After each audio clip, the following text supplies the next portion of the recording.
நான் ஒரு அந்தணன், என் பெயர் விப்பிரன் என்று பொய் சொல்லி பரசுராமரிடத்திலே பிரம்மாஸ்திர முதலிய பல தெய்வம்சம் பொருந்திய அஸ்திரங்களை கற்றான் கர்ணன்.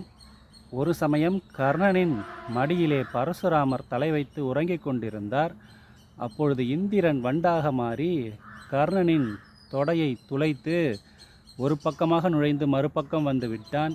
இரத்தம் பாயவே பரசுராமர் தூக்கம் கலைந்து எழுந்து, இத்தகைய பொறுமை ஒரு சத்திரியனுக்குத்தான் இருக்கும். நீ அந்தணன் என்று பொய் சொல்லி என்னிடத்திலே வித்தைகளை கற்றுக்கொண்டாய். நான் உனக்கு கற்றுக் கொடுத்த வித்தைகள் தக்க சமயத்தில் உனக்கு உதவாதபடி நீ மறந்துவிடக் கடவது என்று கோபத்திலே பரசுராமர் கர்ணனை சபித்து விட்டார். ஆகவே தன்னுடைய மகன் அர்ஜுனனை காப்பாற்ற கர்ணனுடைய கவச குண்டலங்களை யாசகம் பெற்று சென்றான் இந்திரன். இதற்கு முன்னதாகவே பரசுராமர் கற்றுக் கொடுத்த வித்தைகளையும் அவனுக்கு உதவாதபடி செய்துவிட்டான் இந்திரன்.